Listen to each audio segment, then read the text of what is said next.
আসসালামু আলাইকুম ওয়া রাহমাতুল্লাহি ওয়া বারাকাতুহু।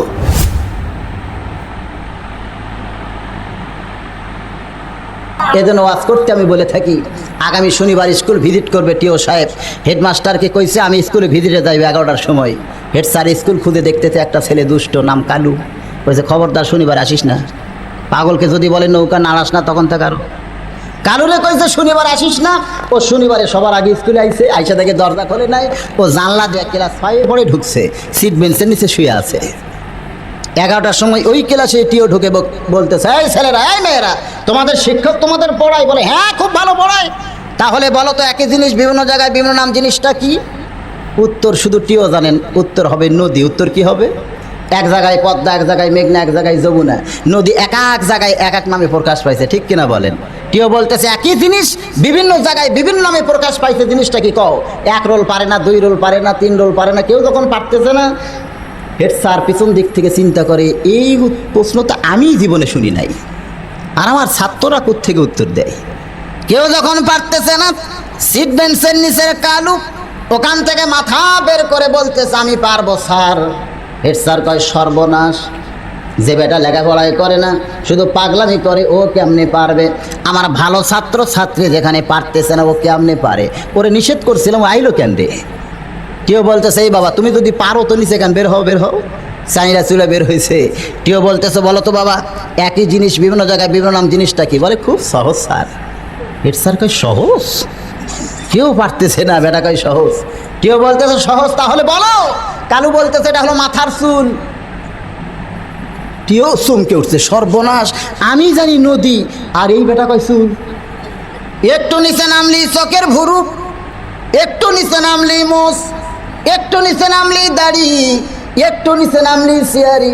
হেড স্যার জোর হাত করে বলতেছে বাবা কালু রে, আর একটু নিচে নামিস না। যদ্দূর পর্যন্ত নামছিস বাবা, এখনো ভদ্র সমাজে বলা যায়, কাপড়ে চুপড়ে নামলে কিন্তু বিপদ হয়ে যাবে রে বাবা, আর নিচে নামিস না। আমাদের যুবকেরা নামতে নামতে ফাটা যায়, নামতে নামতে খাড়া হয়ে পেশাব করা শুরু করছে।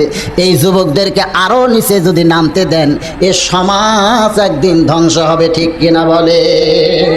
তাই যুবকদের লক্ষ্য করে বলতেছি বাপজানেরা, এই মুহূর্তেই ভালো হওয়া লাগবে। হাসরের ময়দানে কোনো বান্দা যখন আল্লাহর সামনে দাঁড়ায় যাবে, আল্লাহ বলবেন তোমার শৈশবকাল বুড়াকালের কোনো হিসাব লাগবে না, তোমার যৌবনকালের হিসাব দিয়া তুমি জান্নাতে চইলা যাও। এ হাদিস দ্বারা বোঝা যায় যৌবনকালটাই আল্লাহর কাছে ওয়াকফ করে দেওয়া লাগবে। জোরে কন ঠিক কিনা ভাই? কারণ বাংলাদেশের মসজিদের ইমাম যদি ভুল করে, পিছনের মুসল্লিরা লোকমা দেয়। বাংলাদেশের বক্তারা যদি ভুল করে, কোনো শ্রোতারা লোকমা দেয় না। এজন্য ওয়াজ করা খুবই সহজ, এমত এগুলো খুব কঠিন, ঠিক না ভাই? কোন ইমাম যদি 4 রাকাত নামাজ 3 রাকাত বানায়, সঙ্গে সঙ্গে মুসল্লিরা লোকমা দিয়ে ইমামরে খাড়া করে দেয়। কিন্তু কোন বক্তা যদি ওয়াজে ভুল করে, কোন শ্রোতারাও লোকমা দেয় না। এই লোকমা না দেওয়ার কারণে বাংলাদেশে বক্তা বাড়ছে না কমছে? কারণ বক্তা হওয়া খুবই সহজ, আর একবার যদি মার্কেট পাওয়া যায়, সে বক্তার আর পিছনের দিকে তাকানোর কোনো টাইম নেই, ও খালি সামনের দিকে দৌড়াই। ওমর ফারুক কেমন বক্তা ছিলেন? শুধু জবানে ভালো বললে হবে না, তার পরিচয়টাও জানা লাগবে। নবীর নাম হইতো হযরত ওমর। আল্লাহর নবীর পরে এ দুনিয়াতে কেউ যদি নবী হতো, নবীর নাম কি হতো? আল্লাহর নবীর পরে কেউ নবী হবে? আমার আল্লাহ কোরআনে বললেন, মা কানা মুহাম্মাদুন আবা আহাদিম মির রিজালিকুম ওয়ালাকির রাসূলুল্লাহি ওয়া খাতামান নাবিয়্যিন। আমার নবীর পরে আর কোনো নবী হবে না, আমাদের নবীটাই হলো শেষ নবী। কে করছে ঘোষণা? আরো জোরে কান কে? আমার নবীর পরে আর কোনো নবী হবে না। অথচ সেই নবীটা বলেছেন আমার পরে কেউ যদি নবী হতো, সেই নবীর নাম ওমর হতো। এটা কি নবী ইচ্ছা করে বলেছেন না আল্লাহ বলাইছেন? মা ইয়ান্তিকু আনিল হাওয়া ইন হুয়া ইল্লা ওয়াহয়ুন ইউহা। আমার নবী ইচ্ছা করে কিছু বলেন না, আমার নবী মনের খায়েশে পড়ে স্বৈরাচারী কোনো ভাষাও ব্যবহার করেন না। আমার নবী যা বলেন আল্লাহ বলায়, আমার নবী যা করেন আল্লাহ করায়। কে করায়? আমার নবী ইচ্ছা অনুযায়ী কিছু বলে নাকি? আমার নবী আল্লাহ না জানাইলে কিছু জানেও জোরে গান। আমাদের নবী আল্লাহ না জানাইলে কিছু জানে না, অথচ আমাদের বাংলাদেশে কতগুলা বাবা আছে। বাবা বোঝেন, চোখ বন্ধ করে এরকম ঝাঁকি মারতেছে। আল্লাহ কয় না, ইল্লাল্লাহ কয় না, ইল কয়, মাঝখানে কয়। পাশের মুরিদ কয়, হুজুর এত জোরে ইলের ঝাঁকি বুঝি না। কয় বুঝবি কেমনি, তোর চোখ আছে? আমি চোখ বন্ধ করে দেখতেছি কাবার ধারে কুত্তা ঘরে, এখান থেকে ইলের ঝাঁকি দিয়ে কুত্তা খেদাইলাম।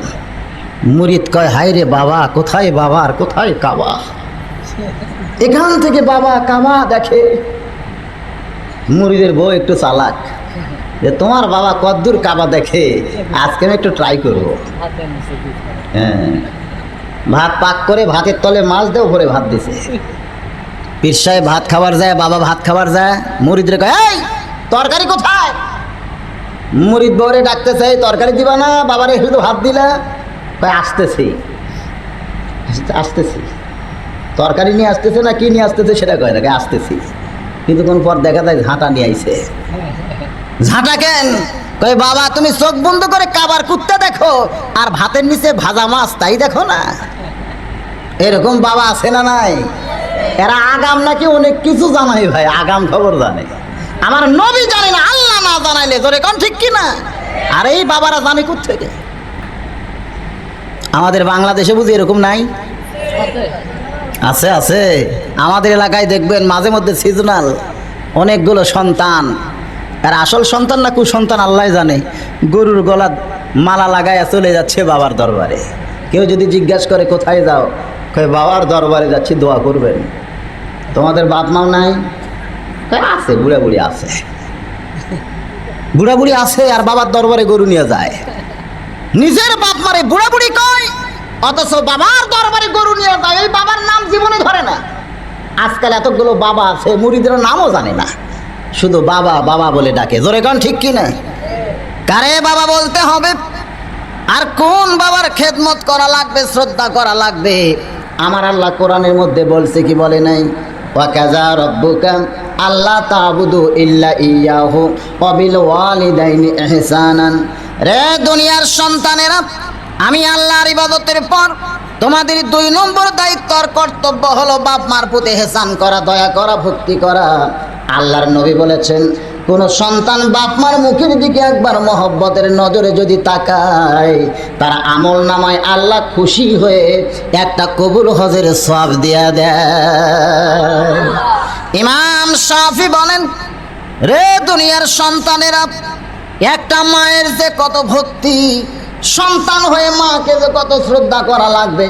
আমি আমার জীবনে দেখেছি, কাবা তাওয়াফ করতে গিয়া দেখি একটা যুবক মাথার উপর ঝুড়ি নিয়ে আল্লাহর ঘর তাওয়াফ করতেছে। ইমাম শাফি বললেন, যুবক রে, তোমার মাথার ঝুড়ি তাঁবুর মধ্যে রাইখা আরাম করে আল্লাহর ঘর তাওয়াফ করো। একটা যুবক মাথার উপর ঝুড়ি নিয়ে আল্লাহর ঘর তাওয়াফ করতেছে। ইমাম শাফি বললেন, যুবক রে, তোমার মাথার ঝুড়ি তাঁবুর মধ্যে রাইখা আরাম করে আল্লাহর ঘর তাওয়াফ করো। যুবক বলে, হুজুর, আমার মাথার ঝুড়ি শুধুমাত্র ঝুড়ি না, এই ঝুড়ির মধ্যে বৈশা আছে আমার বুড়ি মা। কে বসে আছে? আমি যখন আল্লাহর ঘর তাওয়াফ করতে চাই, আমার মা কেঁদে কেঁদে বলেছে, বাবা আমিও আল্লাহর ঘর তাওয়াফ করব, কিন্তু আমার মা হাঁটতে পারে না, নড়তে পারে না। এই কারণে আমার মাকে ঝুড়ির মধ্যে বসায়া আমার মাকে মাথায় নিয়ে আল্লাহর ঘর তাওয়াফ করতেছি। ইমাম শাফি 2 চোখ দিয়া দর দর করে পানি আসতেছে। পাশে একজন তাওয়াফকারী চিল্লায় বলে, হুজুর, এই ছেলেটা তার মায়ের হক আদায় করে দিল। ইমাম শাফি রাগ করে বলে, রে দুনিয়ার তাওয়াফকারীরা, মায়ের হক আদায় হবে না, বরং বুকের চামড়া দিয়া মায়ের পায়ের জুতাও যদি তৈরি করা হয়, 1 ফোঁটা দুধের হক সন্তান কোনোদিন আদায় করতে পারবে না। আজকে সেই বাপ মার দিকে খেয়াল নাই, বাপ মারে বাদ দিয়া কার দরবারে যায়? বাবার দরবারে। যে কথা বলতেছিলাম, আমার নবী আল্লাহ না জানাইলে জানে না। সেই নবী যখন বলছেন, আমার পরে কেউ যদি নবী হতো, নবীর নাম ওমর হতো, এ কথা কি রাসূল বলেছেন না আল্লাহ বলেছেন? তো আল্লাহ নবীর কথা কেন বলাইলেন? এর মধ্যে রহস্য আছে না নাই? হুজুর এটা উন্মোচন করে দিয়েছেন। এ আমার সাহাবীরা, দুনিয়াতে হযরত ওমর নবী হতে পারবে না, তবে নবী হওয়ার সব যোগ্যতায় আল্লাহ তার ভিতরে দান করেছে। নবী হওয়ার সব যোগ্যতা যার ভিতরে আছে, সেই মানুষ যদি বক্তা হয়, ওয়াজ কেমন করবে রে ভাই? আল্লাহর নবী বলেন, হাসরের ময়দানে আমার আল্লাহ তাআলা হযরত ওমরকে নবীদের কাতারের মধ্যে দাঁড় করায়া দিবে। সুবহানাল্লাহ কইলেন না? যেই কাতারের প্রথম নবী থাকবে দাউদ আলাইহিস সালাম, ওই কাতারের 2 নম্বরে থাকবে হযরত ওমর, 3 নম্বরে থাকবে সুলাইমান। সুলাইমান আর দাউদ বাপ বেটা, জোরে কোন কি? মনে মনে সুলাইমান চিন্তা করবে, আমার বাবা দাউদের পরেই তো আমার থাকার কথা, মাঝখানের নবীটাকে আমি জানতে চাই। মনের মধ্যে খটকা লাগবে যে বাবার পরেই তো আমি থাকবো, কিন্তু মাঝখানে ঢুকলো কেটা? মনের মধ্যে খটকা হওয়ার কারণে পিছন থেকে ওমরের পিঠে হাত মারতে চাবে, কিন্তু হাতটা কাঁপতে কাঁপতে ফিরে আসবে। কিতাবের মধ্যে লেখছে আবার হাত মারবে, হাতটা কাঁপতে কাঁপতে ফিরে আসবে। এই জন্যই হাতটা ফিরে আসতেছে। সুলাইমান যার পিঠে হাত বসাতে চায়, আল্লাহর নবী বলেছেন সে দুনিয়ার সাধারণ কোনো মানুষ না রে সাহাবীরা। বাবা আদম থেকে আমি নবী পর্যন্ত যত নবী দুনিয়াতে আইছে, এই নবীরা যে রাস্তা দিয়া যাবে, শয়তান সাথে সাথে যাওয়ার পারবে। তোমরা শুনলে আশ্চর্য হবে, আমার ওমর যে রাস্তা দিয়া যাবে, ওই রাস্তা দিয়া শয়তান 40 দিন যাবার পারবে না। আমি নবী নানা গুণে গুণান্বিত হয়েছি, কিন্তু শয়তানকে ভয় দেখানোর মতো গুণ আমি নবীর চাইতেও আল্লাহ ওমরের ভিতরে বেশি দিয়েছে। তৃতীয়বার হাত মারবে, কাঁপতে কাঁপতে হাতটা পিঠে পড়বে। ভাই সুলাইমান বলবেন, আপনি কোন নবী? আপনার নামটা একটু শুনবার চাই, মনে হয় আপনার দাঁড়ানো ঠিক হয় নাই। ওমর ফারুক বলবেন, এই মিয়া, আমি কোনো নবী টবি না, আমার নাম হলো উমর, আমার নাম হলো উমর, আমার নাম হলো উমর। তোমার ভিতরে কি আল্লাহর কোরআন নাই? কারে বলতেছে? সুলাইমান রে। তোমার ভিতরে কি আল্লাহর কোরআন নাই? তুমি কি আল্লাহর কোরআনে পড়ো নাই? ওয়ালিমান খাফা মাকাম রাব্বিহি জান্নাতান। আল্লাহর সামনে কেউ যদি আসামির কাতারে দাঁড়ায়, সেইখানে নতজানু হয়ে দাঁড়িয়ে থাকতে হবে, অভদ্রতা করা যাবে না। তুমি আমার পিঠে হাত মারছো কেন? এই, তোমার ভিতরে কি আল্লাহর কোরআন নাই? যেই কইছে, সুলাইমান নবী নবীর কাতার ছেড়ে 11 গজ, কত গজ? 11 গজ দূরে গিয়ে বলতেছে, নাম উমর, অথচ নবীর কাতারে। সুলাইমানের ভিতরে কি কোরআন আছে ভাই? যার ভিতরে কোরআন নাই আর যার ভিতরে কোরআন আছে, এই 2 মানুষকে এক। আল্লাহর নবী বলেছেন, আমার দরদি আল্লাহ হাসরের ময়দানে মুসা নবীকে জান্নাতের দরজায় দাঁড় করায়া দিবে, আর মুসার সামনে দিয়া লক্ষ লক্ষ কালিমুল্লাহকে আল্লাহ জান্নাত ঘরে ঢুকাইবে। মুসা আফসোস করে বলবে, আল্লাহ, আমি মুসা কালিমুল্লাহ ছাড়া এই দুনিয়ায় কোনো কালিমুল্লাহ ছিল না, আমার সামনে দিয়া লক্ষ লক্ষ কালিমুল্লাহ জান্নাতে যায়, এরা কারা গো আল্লাহ, কারা আমি জানতে চাই। আল্লাহ বলবেন, মুসা রে, আমার উম্মতি মুহাম্মাদের ভিতরে যারা আল্লাহর কোরআন পড়েছে, তারা শুধু কোরআন পড়ে নাই, আমি আল্লাহর সঙ্গেই কথা বলেছে। আর আমার কোরআন পড়ার কারণে আমি তাদের মাথায় কালিমুল্লাহর মুকুট পরায়া তোমার সামনে দিয়াই জান্নাত দিয়া দিলাম। মুসা আফসোস করে বলবে, আল্লাহ, আমি মুসা নবী না হইয়া, কালিমুল্লাহ না হইয়া, উম্মতি মুহাম্মাদের কোরআনের হাফেজ আলিম যদি হতে পারতাম, এই দলের সঙ্গে আমিও মুসা জান্নাতে চইলা যাইতাম। আল্লাহ বলবেন, মুসা রে, তুমি তো জান্নাতি, তুমি তো জান্নাতে যাবেই যাবে, তবে তুমি যে একলা কালিমুল্লাহ নও, তুমি ছাড়াও যে দুনিয়ায় আরো কালিমুল্লাহ ছিল, এইটা দেখানোর জন্যই তোমাকে দরজায় সাক্ষী বানায় রাখছি। এখন সমস্ত কালিমুল্লাহর সরদার হইয়া সবার পিছনে তুমি জান্নাতে চইলা যাও। এতে মুসা নবীর দাম বাড়ছে না কমছে? সবার পিছনে যাক, কিন্তু কি হয়ে গেছে? সরদার। জোরে কন কি? কারণ মুসা নবী কিন্তু তুইয়া মুয়া নবী না। আমি ওয়াজ করতে বলে থাকি, যত নবী আল্লাহ দুনিয়াতে পাঠাইছেন, সব নবীরা বুদ্ধিমান, চালাক কয়টা? কেমন চালাক মুসা মনে আছে? অনেক ওয়াজ শ্রোতাদের মনে থাকে না ভাইজান। আল্লাহর প্রেমের সাগরে ডুব দিয়া মুসা আল্লাহর শরাব পান করে পাগলা হয়ে আমার আল্লাহরে বলতেছে, আল্লাহ তুমি যদি মুসা হও আর আমি যদি আল্লাহ হই, তুমি আমার কাছে কি চাইবা কও। মুসা কিন্তু সীমানা ওভারটেক করছে। কি করছে? প্রত্যেকটা মানুষের একটা সীমানা আছে না নাই? কিন্তু সীমানা ছাইড়া বলতেছে, আল্লাহ তুমি যদি মুসা হও আর আমি যদি আল্লাহ হই, তুমি আমার কাছে কি চাইবা কও। আমার আল্লাহ রাগ করে বলে, মুসা রে তোর সীমানা তুই ছাড়িস না। হ্যাঁ মুসা, তুই কোনোদিন আল্লাহ হতে পারবি না। মুসা কানতে কানতে কয়, আল্লাহ আমি যখন কোনোদিন আল্লাহ হতে পারবো না, তুমিও কোনোদিন মুসা হতে পারবা না। তোমার জায়গায় তুমি থাকবে, আমার জায়গায় আমি থাকবো। তোমার যেমন একটা জায়গা আছে, আমি মুসারও তেমন একটা জায়গা আছে। এত রাগ করা ভালো না। আল্লাহরে বলতেছে এত রাগ করা ভালো না।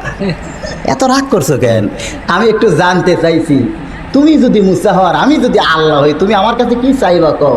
আমি মূলত আল্লাহ হওয়ার চাই না, তবে আমি আল্লাহ হলে তুমি মুসা যদি হও কি চাইবা সেটা শুধু কও। এত রাগ করা ভালো না। আল্লাহ কই, মুসা রে তুই তো আচ্ছা চালাক। সুবহানাল্লাহ। মাটির আদমকে প্রথম সৃষ্টি করিয়া ঘোষণা করিলে তুমি শ্রেষ্ঠ বলিয়া। সুবহানাল্লাহ বলেন। আমার আল্লাহ মানুষকে এতই ভালোবাসে, বাসে না? তুমি মাটির মানুষকে প্রথম সৃষ্টি করিয়া ঘোষণা করিলে তুমি শ্রেষ্ঠ বলিয়া। তাই নূরের ফেরেশতা করে মানুষকে সেজদা, তাই নূরের ফেরেশতা করে মানুষকে সেজদা। সবার চেয়ে দিলে মাটির মানুষকে সম্মান। আল্লাহু আল্লাহু সবাই বলেন, আল্লাহু আল্লাহু তুমি জাল্লে জালালুহু, শেষ করা তো যায় না গে তোমার গুণগান। আমার আল্লাহ মুসার অন্তরে তাকাইছে। এক জগ পানির মধ্যে এক মুষ্টি চিনি দিয়া দুইটা ঘন্টন মারলে পানির মধ্যে চিনি যেমন হারিয়ে যায়, মুসাটাও তেমন আল্লাহর ভিতরে হারিয়ে গেছে। কারণ সুবহানাল্লাহ। আমার আল্লাহ বলে, এ মুসা তুই যদি আমার আল্লাহ হোস আর আমি যদি মুসা হইতাম, তাহলে চাইতাম সুস্থতা আর হায়াতুত তাইয়্যিবা। মুসা বলে, এটাই তো আমি জানতাম না, তোমার কাছে কি চাইতে হয় তোমার মুখ থেকে জানতে পারলাম। তুমি আমারে সুস্থতা আর হায়াতুত তাইয়্যিবা দান করে দাও। আমার আল্লাহ খুশি হইয়া বলে, মুসা রে তুই বড় চালাক। সেই মুসা নবীকে দান করায়া কোরআন যাদের ভিতরে আছে, আমার আল্লাহ তাদেরকে কালিমুল্লাহর ডিগ্রি দিয়া জান্নাত ঘরের মধ্যে ঢুকাইয়া দিবে। এখন বলেন এই কোরআন শিক্ষার দরকার আছে না নাই? কিন্তু বাংলাদেশে পাইকারি হারে সবাই কি কোরআন শিখতেছে ভাই? বাংলাদেশের অধিকাংশ নেতার ছেলেরা কেউ কোরআনের হাফেজও না, আলেমও না। মন্ত্রী বলেন, এমপি বলেন, ডিসি, এই কোরআনের গুরুত্ব না বুঝলে এই মাহফিলে আসার কোনো সার্থকতা নাই। ওমর ফারুক ওয়াজ করবেন, তিনি কেমন বক্তা সেইটা বুঝাইতে গিয়ে আপনাদের শোনাইলাম। তার সামনে যারা বসে আছেন রাসূলের সাহাবী, কার সাহাবী? এই শ্রোতা হিসাবে তাদের দামটা কেমন? রাদিয়াল্লাহু আন ওয়া রাদু আন যালিকা লিমান খাশিয়া রাব্বাক। আল্লাহর নবী সাহাবীদের সম্পর্কে বলেছেন, আল্লাহ কোরআন নাজিল করে জানায় দিছে, যারা নবীর সাহাবী হয়েছে তাদের সবার প্রতি আমার আল্লাহ রাজি, আর তারা সবাই দুনিয়াতি জান্নাতি। শ্রোতারা তাহলে কেমন? বক্তাও ভালো, শ্রোতাও ভালো। যে জায়গায় ওয়াজ হচ্ছে জায়গাটা মাশাআল্লাহ। তিনটা জিনিসের খোঁজ পাইলাম, বক্তা ভালো, শ্রোতা ভালো, জায়গা ভালো। এখন হযরত উমর 1400 বছর আগে যে ওয়াজটা করেছেন অবিকল, আমি সে ওয়াজটাই আপনাদের শোনাতে চাই। আপনারা কি শুনবেন? আমি যদি আমার কথা বলি কেউ শুনবে না। কথা বলতে হবে কোরআন হাদিস থেকে, জোরে কারণ ঠিক কিনা। আর ওমর ফারুক যে ওয়াজগুলো করেছেন সে ওয়াজ তার নিজের মধ্যে আছে না নাই? আমরা অনেক বক্তা ওয়াজ করি, ওই যে একজন ঘুম পাড়তেছে 12টার পরে এরকমই হয়। বাবা চেয়ারে বসতে যদি পড়ে যায় বিপদ। না না, ঘুম পারলে কিছু বলার বুদ্ধি নাই তো, 12টার পর যে তারিখই পরিবর্তন হয়ে গেছে, বুঝতেছেন না? যে তারিখে দাওয়াত দিয়েছে এখন আর সে তারিখ নাই, যে তারিখে মাইকিং করছে এখন কি সে তারিখ আছে? তারিখই পরিবর্তন হয়ে গেছে, বুদ্ধি তো নাই। যে অবস্থায় আছেন কিছুক্ষণ শোনেন।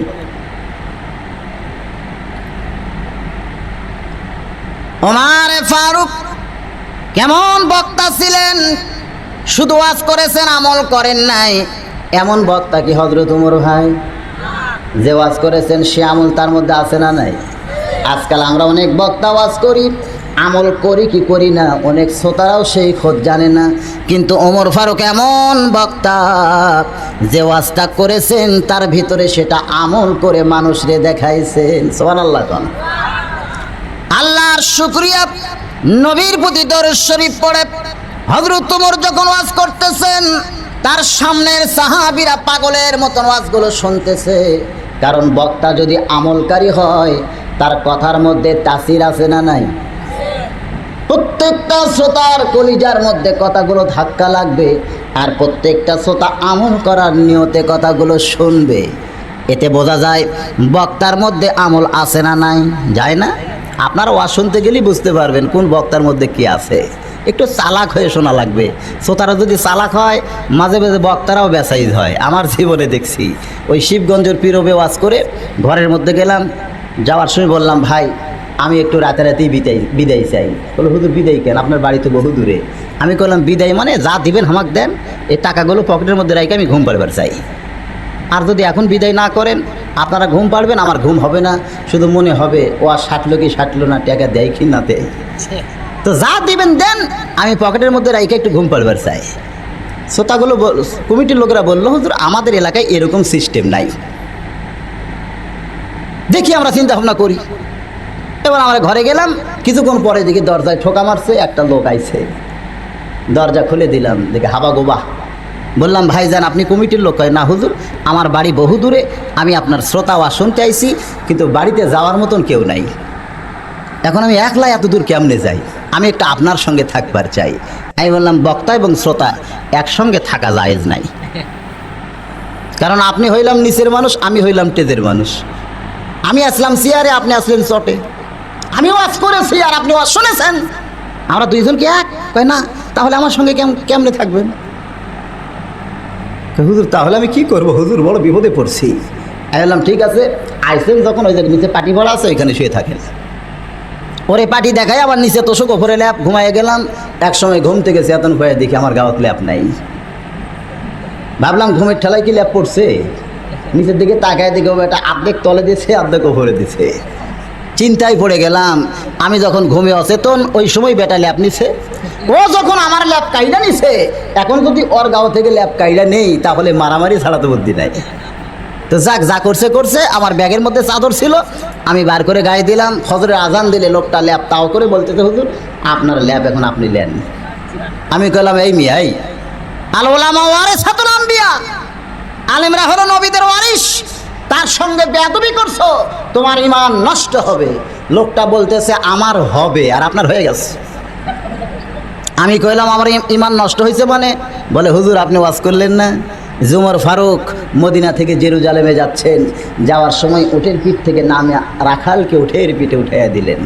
তিনি রশি ধরে জেরুজালেমে গেলেন অর্ধ পৃথিবীর খলিফা হইয়া। রাখালকে যদি উটের পিঠে চড়াইয়া নিজে রশি ধরে যায়, আপনি কি উমরের চাইতেও বড় বক্তা হয়েছেন যা আপনার সঙ্গে আমার থাকা জায়েজ নাই? আপনারা টেজে গজ করেন, ঘরের মধ্যে আরেক রকম হয়ে যান। আমি লোকমা দিছি হুজুর, আপনি যখন লাখ টাকা ঘুম পাড়েন শীতের ঠেলায় আমার ঘুম হয় না, ল্যাপ কাইডা নিছি, এখন যা হয়েছে হয়েছে। আমি জোর হাত করে বললাম ভাইজান তুমি আসল জায়গায় হাত মারছো ভাই, তোমার কোনো দোষ নাই, সব দোষ আমার। ওই শ্রোতাটা চালাক, জোরে কন কি শ্রোতা চালাক? বক্তার শুধু ওয়াজ শোনে নাই, ঘরের মধ্যে বক্তারে সাইজ করছে। আপনারা যদি এরকম চালাক হতে পারেন তাহলে আমলিয়াত বক্তাকে টেজের উপরে পাবেন। জোরে কন ঠিক কিনা? শ্রোতাদের চালাক হওয়া লাগবে, খালি সারা জীবন বোকা হইয়া ওয়াজ শুনলে হবে না। শ্রোতারা যদি বোকা থাকে বক্তারা বেসাইজ হয়ে যায়। মুসল্লিরা যদি বোকা হয় ইমাম যেমন বেসাইজ হয়ে যায়, সেরকম শ্রোতাদের চালাক হওয়ার দরকার আছে না নাই? বাজানগণ, ওমর ফারুক যখন ওয়াজ করেন পাগলের মতন সমস্ত সাহাবীরা ওয়াজ শুনতেছেন। এমন সময় মসজিদ নববীর ভিতরে একটা বেদুইন সাহাবী ঢুকতেছে। সমস্ত শ্রোতাকে একসঙ্গে ঢুকতে পারে? দুই একটা পরে আসে না?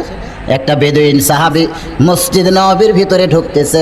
আল্লাহর ঘর মসজিদে যখন কোনো বান্দা ঢুকতে চায়, নিজের ইচ্ছা মতো ঢোকা হবে না, ঢোকার সময় ডান পায়ে ঢুকতে হবে। জোরে কান ঠিক কিনা?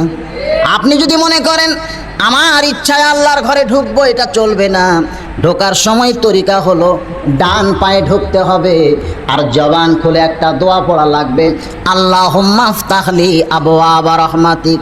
ডান পা দিয়ে এই দোয়া পড়তে পড়তে কেউ যদি আল্লাহর ঘর মসজিদে একবার ঢুইকা যায়, ওইটা শুধু আল্লাহর ঘর থাকবে না, ওইটা যেন আল্লাহ রহমতের কোল হইয়া যায়।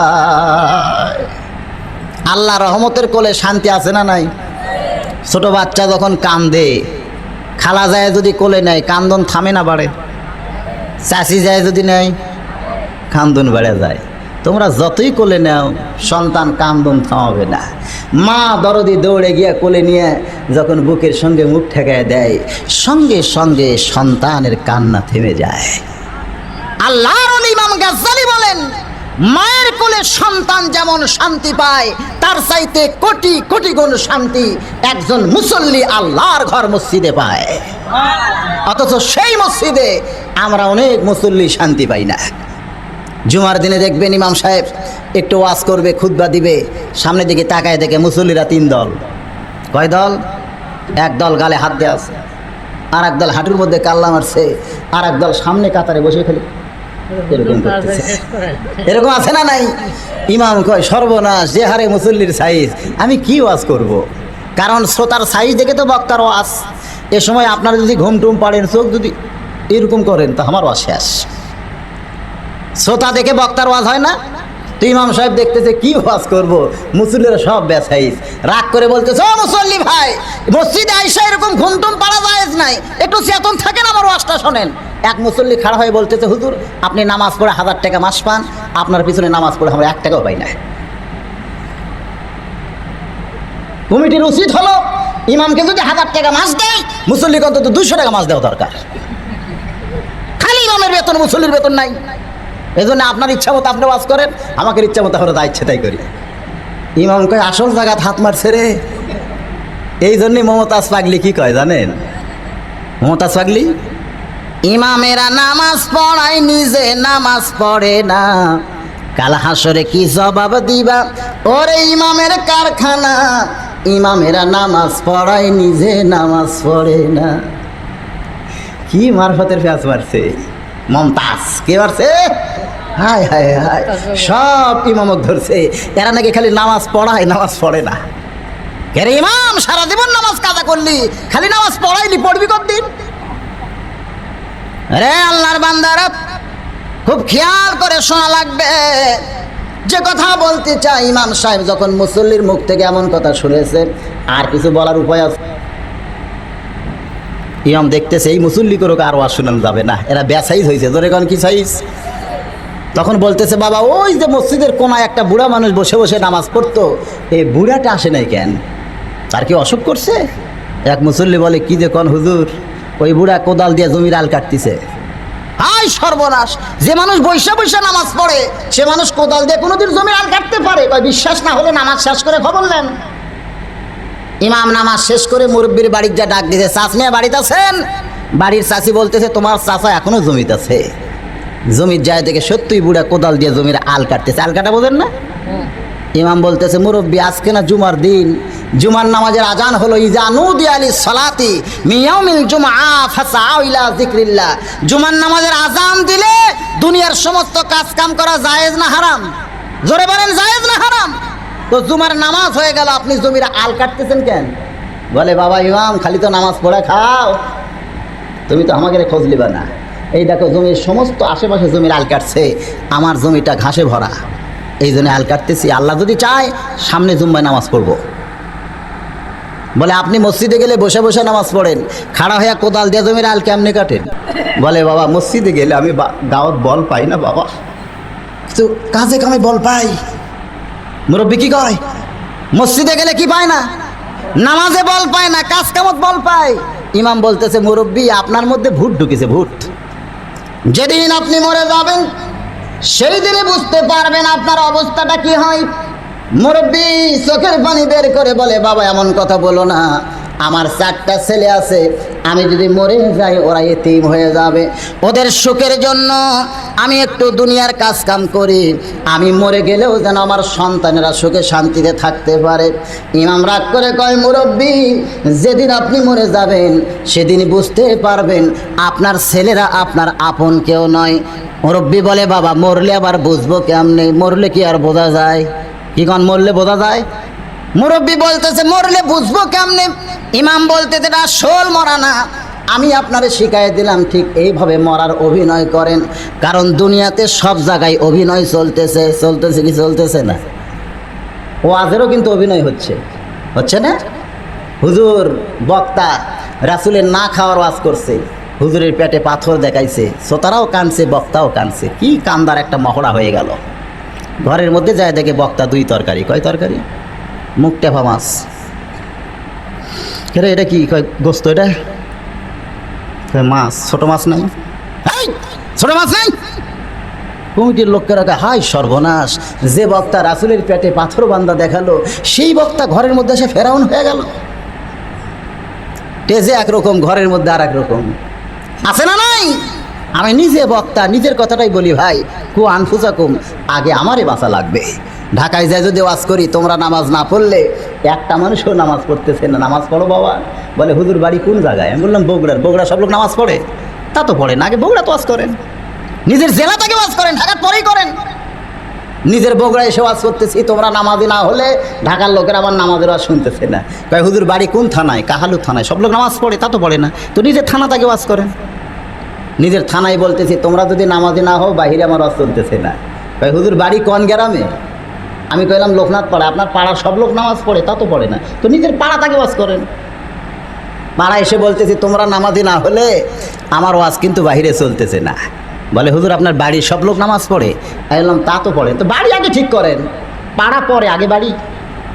বাড়ি সবাই ডাকে বলতেছে, এই তোমরা যদি নামাজি না হও আমার ওয়াজ কিন্তু আসল হয়ে যাবে, সবাই নামাজ পড়ো, নামাজ পড়ো। আমার বাপ মুসকে হাসি দেখো, মাঝে মধ্যে তুই তো ফজর পড়িস না, খালি ওয়াজ করে খাস, আমি তো চিনি না। আসল জায়গাত হাত মারছে বক্তারে। নিজে যদি নামাজি না হও, যতই নামাজের ওয়াজ মারো, কোনোদিন কি নামাজ পড়বে কেউ?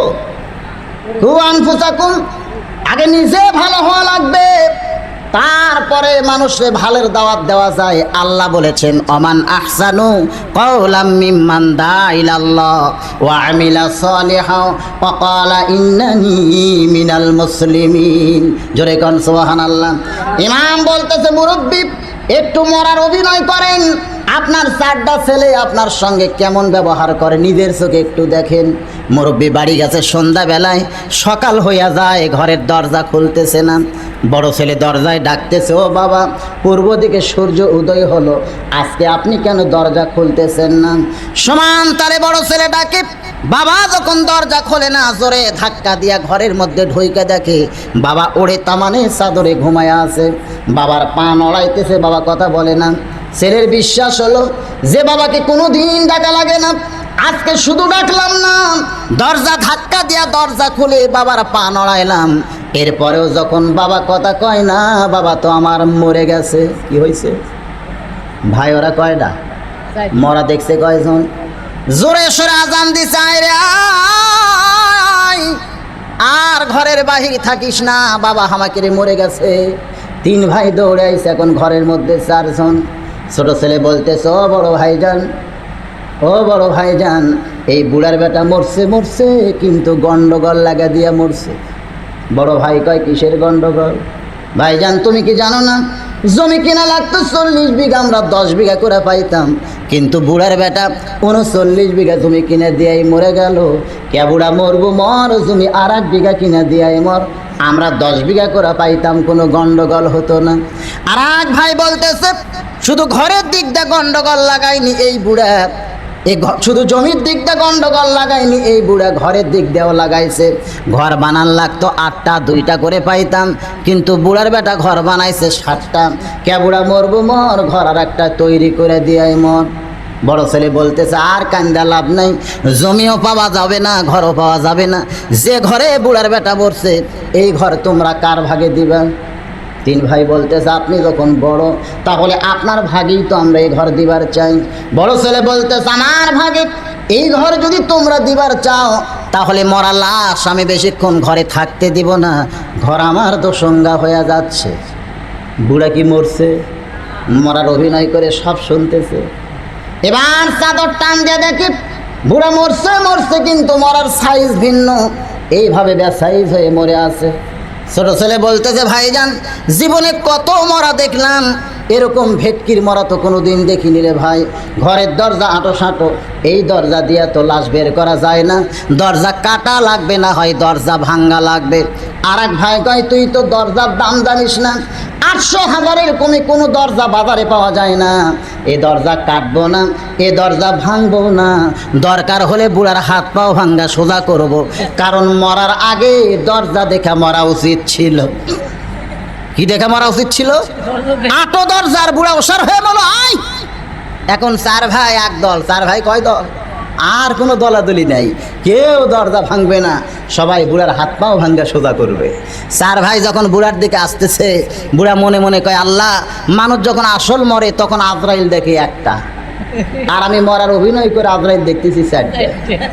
এই আজরাইল তো তুমি পাঠাওনি, এই আজরাইল তো আমার বাড়িতেই তৈরি হয়েছে, এখনো যদি আমি মরার ভান করে থাকি এই আজরাইলগুলো তো আমারে ছাড়বে না, আর অভিনয় চলবে না, জোরে সোরে একটা চাঁড়া মারা লাগবে। জোরে কম কি মারা লাগবে?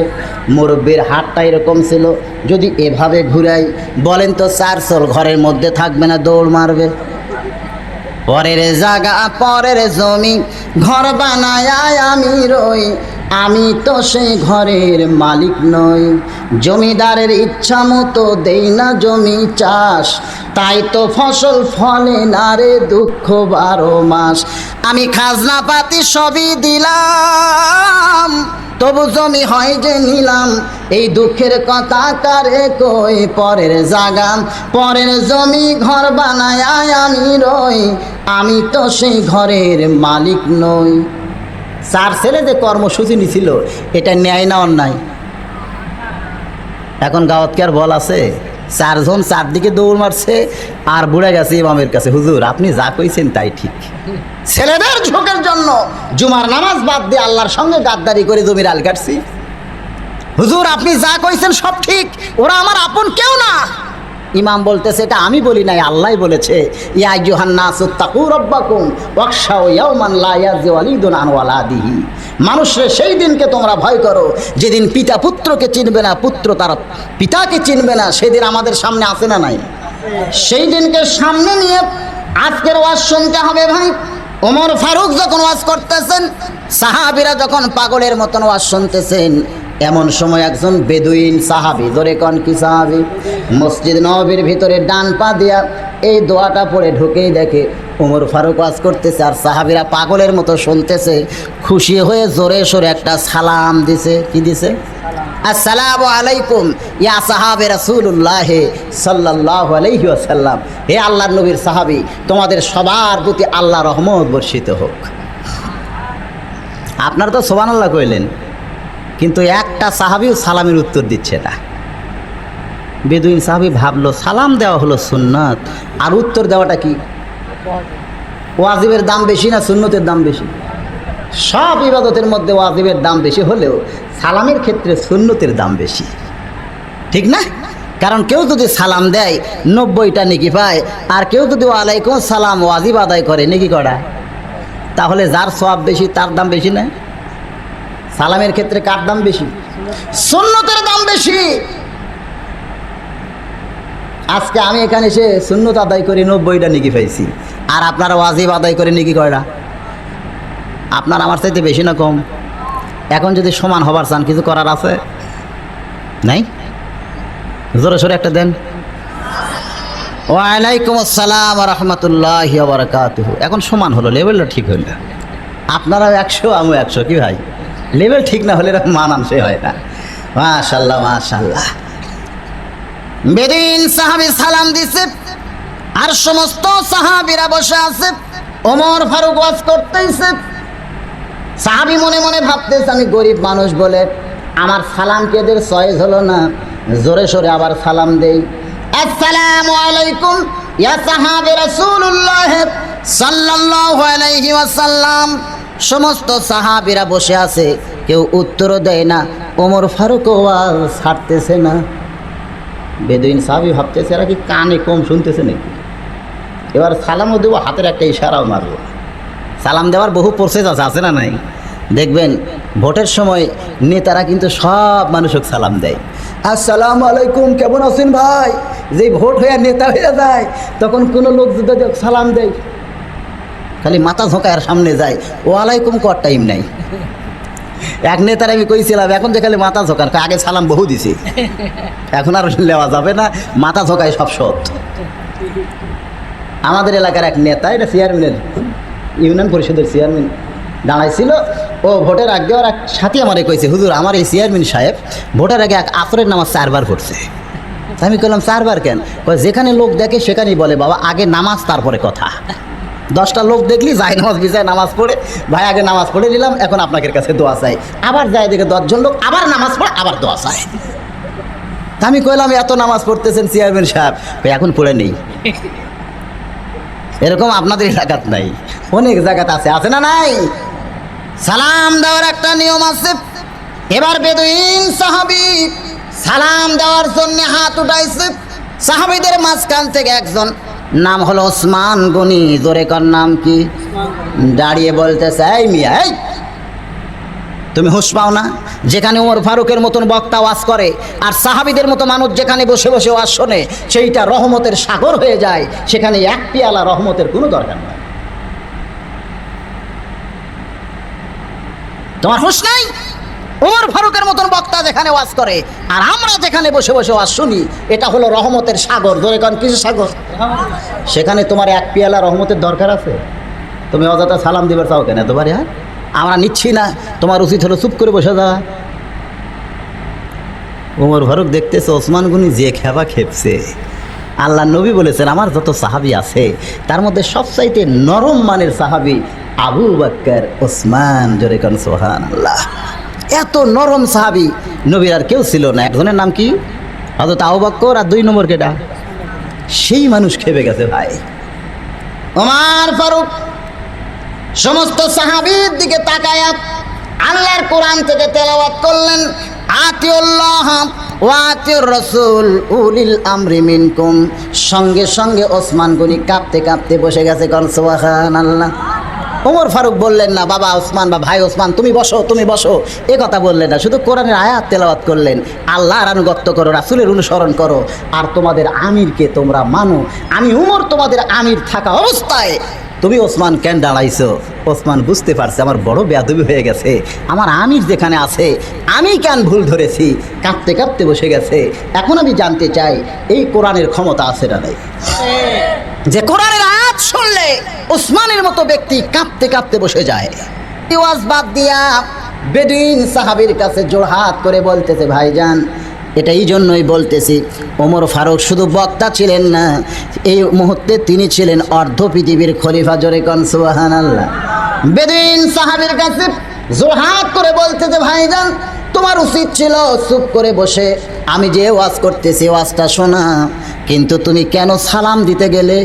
এখন তুমি সালাম দিবার কারণে ওসমান খেপে গেল আর আমার ওয়াজটা বন্ধ করে তোমার কাছে আসতে হলো।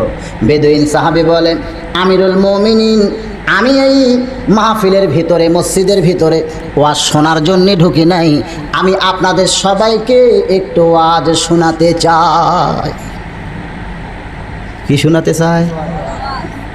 সমস্ত সাহাবীরা খালি কাঁপতিছে, এবারটা কয় কি রে? হ্যাঁ, উমর ফারুকের মতন বক্তা যখন ওয়াজ করে তারে নামায় দেয়া, তোর ওয়াজ শোনার টাইম আছে?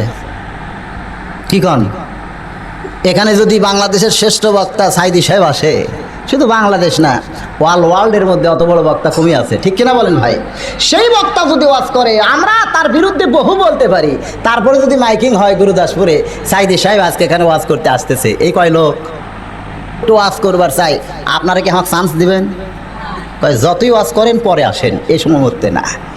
ওমর ফারুকের মতো বক্তা যেখানে ওয়াজ করে সেখানে বেদুইন সাহাবী বলতেছে আমি তো ওয়াজ শুনতে আসি নাই, আমি একটু আপনাদের ওয়াজ শোনাতে চাই। সমস্ত সাহাবী খেপে গেলেন, এই মিয়া কি মুখে আসে আর কি বলো। ওমর ফারুক কোরআন থেকে বললেন আতিউল্লাহ ওয়া আতিউর রাসূল উলিল আমরি মিনকুম। সঙ্গে সঙ্গে সমস্ত সাহাবী বসে গেছে, কোন সুবহানাল্লাহ। ওমর ফারুক বলতেছে ভাইজান আমার কোনো আপত্তি নাই, বরং আমি তোমার ওয়াজ শুনতে চাই। এই নবীর সাহাবীরা তোমরা কি আপত্তি করো? বলে না, আপনি আমির হয়ে যদি ওয়াজ শুনতে চান আমাদের আর কারো আপত্তি নাই। এবার বেদুইন সাহাবী মেম্বরের কাছে দাঁড়ায়া আল্লাহর শুকরিয়া নবীর প্রতি দরুদ শরীফ পড়ে 3টা ওয়াজ করলেন। 1 নম্বর ওয়াজ হলো ইন্নী উহিব্বুল ফিতনা, আমি ফিতনাকে মহব্বত করি। ভালো না খারাপ? 2 নম্বর ওয়াজ হলো ইকরাহুল হক, আমি হককে পছন্দ করি না। 3 নম্বর ওয়াজ হলো আশহাদু মা লাম আরা, আমি না দেখা জিনিসের সাক্ষী মারি। সমস্ত সাহাবীরা রাগে কাঁপতেছে। রাগে কিন্তু অনেক সময় মানুষ কাঁপে। আমরা নবীর সাহাবী থাকতে আর এই বেটা এই ওয়াজ করলো, আমি ফিতনাকে মহব্বত করি, আমি না দেখা জিনিসকে সাক্ষী দেই, আমি হককে পছন্দ করি না। আপনারা বলেন এই ওয়াজগুলো আপনারা শুনবেন? সমস্ত সাহাবী যখন খেপে গেছে, ওমর ফারুক নিজেও খেপে গেছেন। কারণ সমস্ত সাহাবীর চাইতে ওমর ফারুকের রাগ বেশি না কম? বাজান রাস্তা দিয়ে গেলে শয়তান 40 দিন যায় না, সেই মানুষটার চেহারা লাল হয়ে গেল, কিন্তু নেতা হওয়ার কারণে রাগকে সেক দিলেন। নেতা হওয়ার পরে অনেক সময় অনেক কিছু সেক দিতে হয়, ঠিক কিনা বলেন? একজন নেতা একেবারে সাধারণ ব্যাপার নয়, নেতার অনেকগুলো গুণ থাকতে হবে, তার মধ্যে একটা গুণ হলো রাগকে সেক দেওয়া। ওমর ফারুক নিজের রাগকে সেক দিয়া বেদুইন সাহাবীকে বলতেছে, ও ভাইজান ওয়াজ করতে বলেছি তাই বলে এমন বকওয়াস ওয়াজ করা যায় না। মুসলমান হয়ে নবীর সাহাবী হয়ে এমন ওয়াজ তুমি কেন করলে ভাই? না, যেরকম বর্তমানে মমতাজ পাগলি কয়, আগে করো রে মন আখেরের কাজ, ধ্যান যুগে হয় দিলের নামাজ, ও তোমার পাঞ্জি গানা নামাজ পড়া লাগবি না। 5 ওয়াক্ত নামাজের দরকার নাই, দিলের নামাজে নাকি আসল নামাজ। নাউজুবিল্লাহ, জোরে কন।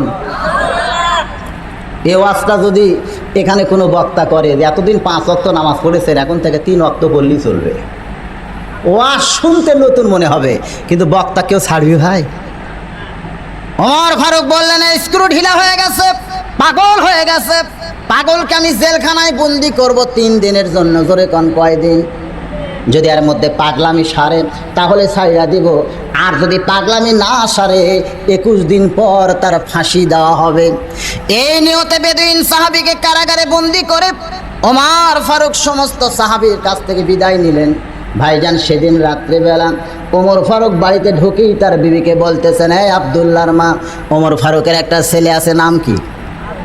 আব্দুল্লাহ। নামটা ভালো না খারাপ? আজকে আমরা অনেকে আব্দুল্লাহ চয়েস করি না।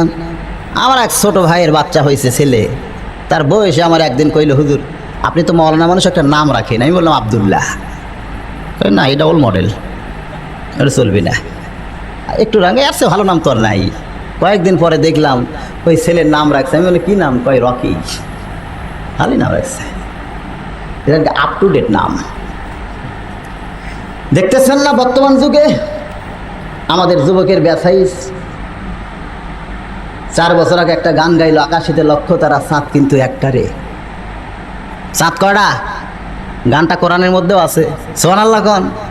সুম্মার জিল বাসার কাররাতাইনি ইয়ানকালিবু ইলাইকাল বাসারু খাশিয়ান ওয়া হাসির ওয়া লাকাদ যায়্যানা সামা আদ-দুনিয়া। জোরে কোন সুবহানাল্লাহ। আকাশের দিকে তাকাইলে তুমি লক্ষ লক্ষ তারকা দেখবা, চাঁদ কয়টা? গান কি ভুল কইছে না ঠিক কইছে? এরপরে আবার গান গাইলো, পড়ে না চোখের পলক, কি তোমার রূপের ঝলক, দোহাই লাগে আঁচল দিয়া মুখটা ঢাকো। আঁচল দিয়া মুখ ঢাকার কথা কোরআনে আছে। আমাদের ছেলেরা সেই ভালো গানটাই গাইলো ভাই। তারপরে আবার একটা গান গাইলো, আসসালামু আলাইকুম বিয়ান সাহেব। আর্ধেক ভালো আর্ধেক খারাপ, কারণ সালামের কথা কোরআনে আছে, সালামুন আলাইকুম তিবতুম ফাদখুলুহা খালিদিন। জোরে কোন সুবহানাল্লাহ। কিন্তু কারে দেওয়া লাগবে এইটা ভুল করছে। দেওয়া লাগবে ইমামরে, দেওয়া লাগবে মুন্সিরে, দেওয়া লাগবে মুয়াজ্জিন, দেওয়া লাগবে বাপ মা, কিন্তু বাদ দিয়ে দিছে বিয়ানক। তাও তো অর্ধেক ভালো অর্ধেক খারাপ ছিল। এরপরে আবার শুরু করছিল ফাটা যায়, জোড়া দেওয়ার বুদ্ধি নাই। গানের দিক দিয়ে কি আস্তে আস্তে ছেলেরা ভালোর দিকে যাচ্ছে না খারাপের দিকে? পোশাকের দিক দিয়ে 5 বছর আগে আপনারা একটা ফুল প্যান্ট দেখছেন, ওপর দিকে ঢিলা নিচের দিকে টাইট, নাম দিয়েছিল পায়জামা প্যান্ট। তারপরে আবার দেখলাম ওপর দিকে টাইট নিচের দিকে ঢিলা, নাম দিয়েছিল বেল বটম। এখন আবার দেখতেছি টাইট টু টাইট হাইরে টাইট, নাম দিয়েছে স্কিন প্যান্ট, যেটা পরে আর বসা যায় না। ওরা খাড়া হয়েই পেশাব করে, জোরে কোন ঠিক কিনা? দিন দিন আমাদের ছেলেদের চরিত্র ভালো হচ্ছে না খারাপ হচ্ছে? এজন্য ওয়াজ করতে আমি বলে থাকি, আগামী শনিবার স্কুল ভিজিট করবে টিও সাহেব। হেডমাস্টারকে কইছে আমি স্কুলে ভিজিটে যাইব 11টার সময়। হেড স্যার স্কুল খুঁজে দেখতেছে একটা ছেলে দুষ্ট, নাম কালু। কইছে খবরদার শনিবার আসিস না। পাগলকে যদি বলে নৌকা নাড়াস না, তখন তো কালুরে কইছে শনিবার আসিস না। ও শনিবারে সবার আগে স্কুলে আইছে, আইসা থেকে দরজা খোলে নাই, ও জানলা দিয়ে ক্লাস 5 পরে ঢুকছে, সিট বেঞ্চের নিচে শুয়ে আছে। 11টার সময় ওই ক্লাসে টিও ঢুকে বলতেছে, এই ছেলেরা, এই মেয়েরা, তোমাদের শিক্ষক তোমাদের পড়ায়? বলে হ্যাঁ, খুব ভালো পড়ায়। তাহলে বলো তো একই জিনিস বিভিন্ন জায়গায় বিভিন্ন নাম, জিনিসটা কি? উত্তর শুধু টিও জানেন, উত্তর হবে নদী। উত্তর কি হবে? এক জায়গায় পদ্মা, এক জায়গায় মেঘনা, এক জায়গায় যমুনা। নদী এক এক জায়গায় এক এক নামে প্রকাশ পাইছে, ঠিক কিনা বলেন? টিও বলতেছে একই জিনিস বিভিন্ন জায়গায় বিভিন্ন নামে প্রকাশ পাইছে, জিনিসটা কি কও? 1 রোল পারে না, 2 রোল পারে না, 3 রোল পারে না, কেউ যখন পারতেছে না, হেড স্যার পিছন দিক থেকে চিন্তা করে, এই প্রশ্ন তো আমি জীবনে শুনি নাই, আর আমার ছাত্ররা কোত্থেকে উত্তর দেয়? কেউ যখন পারতেছে না, সিট বেঞ্চের নিচের কালু ওখান থেকে মাথা বের করে বলতেছে আমি পারবো স্যার। হেড স্যার কয় সর্বনাশ, যে বেটা লেখাপড়াই করে না, শুধু পাগলামি করে, ও কেমনে পারবে? আমার ভালো ছাত্র ছাত্রী যেখানে পারতেছে না, ও কেমনে পারে? ওরে নিষেধ করছিলাম, আইলো কেন রে? কেউ বলতেছে এই বাবা তুমি যদি পারো তো নিচে কেন, বের হও বের হও। চাইরা চুলে বের হয়েছে। কেউ বলতেছে বলো তো বাবা, একই জিনিস বিভিন্ন জায়গায় বিভিন্ন নাম, জিনিসটা কি? বলে খুব সহজ স্যার। হেড স্যার কয় সহজ? কেউ পারতেছে না, বেটা কয় সহজ। কেউ বলতেছে সহজ, তাহলে বলো। কালু বলতেছে এটা হলো মাথার চুল। কেউ চমকে উঠছে, সর্বনাশ, আমি জানি নদী, আর এই বেটা কয় চুল। একটু নিচে নামলি চোখের ভুরু, একটু নিচে নামলি মোষ, একটু নিচে নামলি দাড়ি, একটু নিচে নামলি সিয়ারি। হেড স্যার জোর হাত করে বলতেছে বাবা কালু রে, আর একটু নিচে নামিস না। যদ্দূর পর্যন্ত নামছিস বাবা, এখনো ভদ্র সমাজে বলা যায়, কাপড়ে সুপড়ে নামলে কিন্তু বিপদ হয়ে যাবে রে বাবা, আর নিচে নামিস না। আমাদের যুবকেরা নামতে নামতে ফাটা যায়, নামতে নামতে খাড়া হয়ে পেশাব করা শুরু করছে। এই যুবকদেরকে আরও নিচে যদি নামতে দেন, এ সমাজ একদিন ধ্বংস হবে, ঠিক কিনা বলে? তাই যুবকদের লক্ষ্য করে বলতেছি বাপজানেরা, এই মুহূর্তেই ভালো হওয়া লাগবে। হাসরের ময়দানে কোনো বান্দা যখন আল্লাহর সামনে দাঁড়ায় যাবে, আল্লাহ বলবেন তোমার শৈশবকাল বুড়াকালের কোনো হিসাব লাগবে না, তোমার যৌবনকালের হিসাব দিয়া তুমি জান্নাতে চইলা যাও। এ হাদিস দ্বারা বোঝা যায় যৌবনকালটাই আল্লাহর কাছে ওয়াকফ করে দেওয়া লাগবে। জোরে কোন ঠিক কিনা ভাই? যে ওয়াজ করতেছিলাম, ওমর ফারুক বেদুইন সাহাবীকে কারাগারে বন্দি করে রাত্রিবেলায় তার বউকে ডাকতেছে, কি বলে? আব্দুল্লাহর মা। আমরা এরকম ডাকি না? নিজের বিবিকে নাম ধরে ডাকি নাকি? নিজের একটা ছেলে থাকলে, বড় ছেলে মেয়ে হোক যেটাই হোক, ফাতেমার মা কিংবা আব্দুল্লাহর মা। আর কতকগুলো মডার্ন বউক নাম ধরে ডাকে, রোকেয়া, রহিমা। ও বউ আর বলতেছে এসটি, তা আবার হা করে কয়, কারণ মুখের উপরে যে ঠোঁট পালিশ দিছে, এখন যদি আসতে যে কবার যাইলে আপনার থাবড়া হয়, এই জন্য ফাঁক করে কয় এসটি। আরে একটু জলদি আসো না। আরে বাবা যাচ্ছি তো। স্বামীকে আবার বাবাও কয়। এগুলো নাকি মডার্ন ভাষা। তোর এখন কি ভাষা রে? আল্লাহর বান্দারা, এভাবেই ডাকতে হয়। ওমর ফারুকের জীবনে থেকে পাওয়া গেছে, তার বিবিকে ডাকতেছে আব্দুল্লাহর মা। বিবি বলতেছে স্বামী গো কি বলতে চান? বলে আমার পেটে একটু ক্ষুধা লাগছে। অর্ধ পৃথিবীর খলিফার পেটেও ক্ষুধা লাগছে, কারণ সুবহানাল্লাহ, তড়ি ঘড়ি কি খাবার দেওয়া যায় না। সঙ্গে সঙ্গে সামনে খাবার দিছে জবের আটার শুকনা রুটি আর খুরমা খেজুরের হালুয়া। আমাদের মতো মৌলবীদেরকে যেমন তেমন খাবার দিলে আমরা খুশি না বেজার? বাজান রে, অর্ধ পৃথিবীর খলিবার সামনে জবের আটার শুকনা রুটি আর খুরমা খেজুরের হালুয়া। ওমর ফারুক মুচকি হাসি দিয়ে দোয়া পড়তেছেন, আল্লাহুম্মা বারিক লানা, সবাই পড়েন, আল্লাহুম্মা বারিক লানা ফিমা রাযাকতানা ওয়া কিনা আযাবান্নার।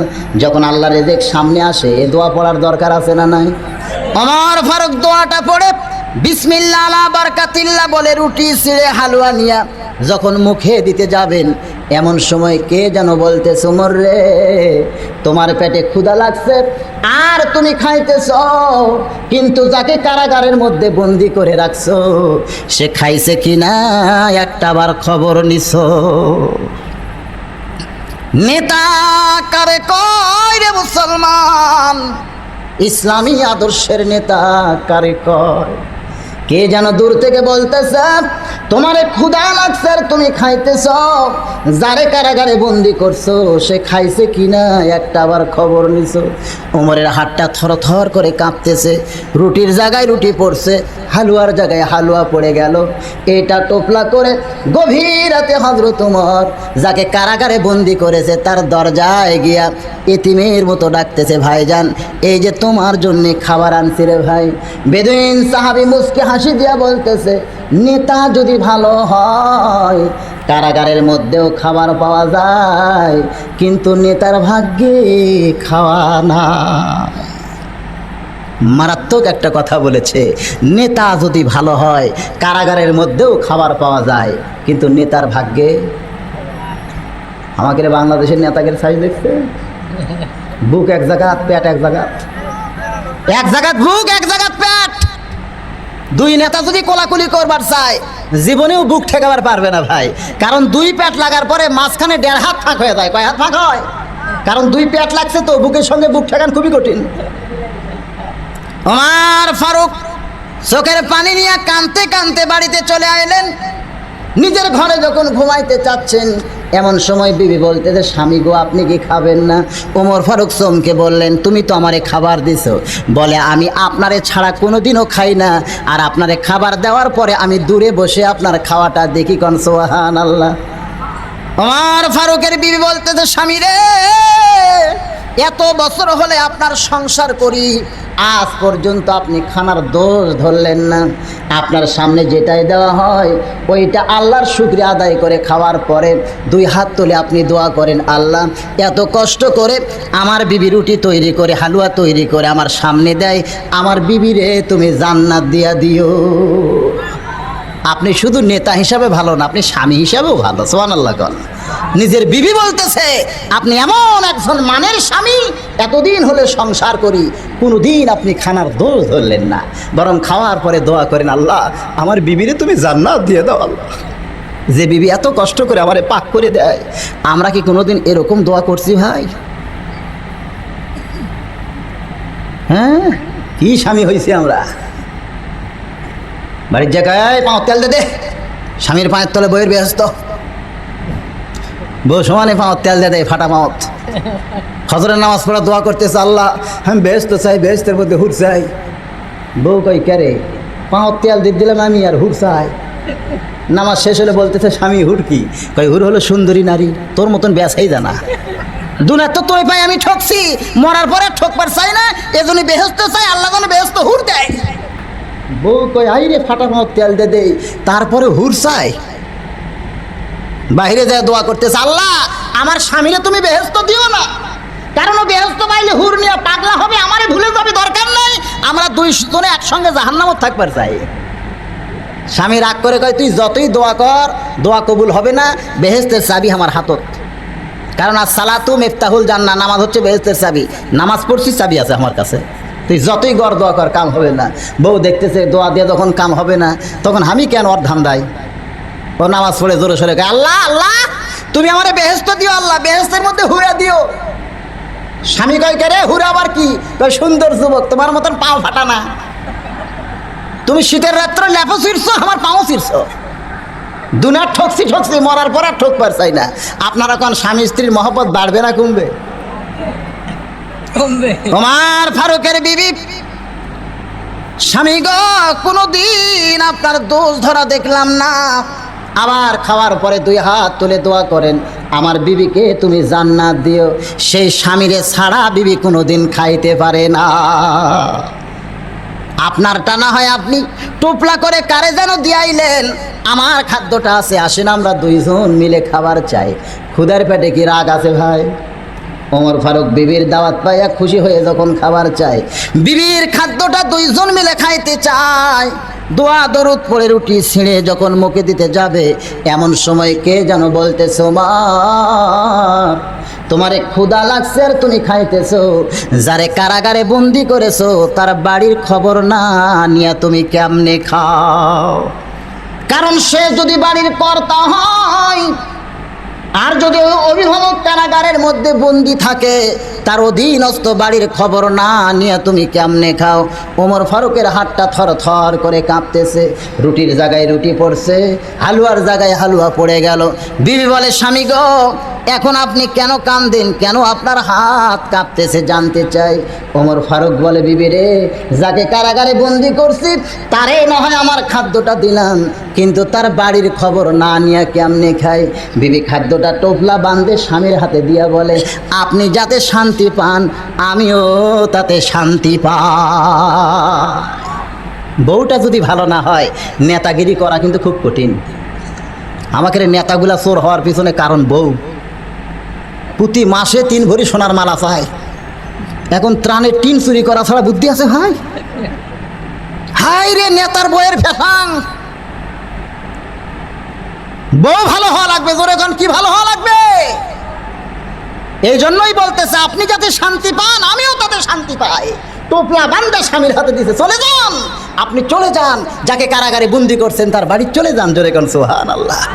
এত রাত্রে নেতাকে পাঠাই দিতে, চলে যান। আমাদের বউগুলা দিবে, আমি যতই হুজুর হই, রাত্রেবেলা যদি কারো বাড়ি যাওয়ার চাই, দরকার নাই, যাওয়ার সময় কার জানলার যে ভুলকি মারবেন। ওয়াজ তো ভালোই করেন আপনি, আমি চিনি না, মাঝে মধ্যে বিয়ে করবার চান, এরকম আছে না নাই?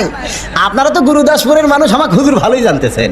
আমি কদ্দুর হুজুর যদি জানবার চান, আমার এলাকার মাঝে মধ্যে খোঁজরা লাগি ভাই, জান যে আমাকে এলাকার তো পাগল করে দিচ্ছে ওয়াজ করে, আপনাদের এলাকার খবর কি? এই বড় চোর। এখন মোবাইলের যুগ হয়ে ভালোই হয়েছে, আপনাকে যাওয়া লাগে না, আমার খোঁজ খবরও নেওয়া লাগে না, এখান থেকে কল করেন আর তারিখ পান, ঠিক না? মাঝে মধ্যে চালাক হয়ে যাওয়া দরকার, ভ্যানত চড়ে না রিক্সার চলে, সব মানুষকে বলা দরকার, এবার হুজুরের খবর কি জানার দরকার আছে না নাই? ওমর ফারুক গভীর রজনীতে চুপি চুপি যাকে বন্দি করেছেন তার বাড়ির দিকে রাস্তা নেই, দুনিয়ার কোনো বডিগার্ড নাই।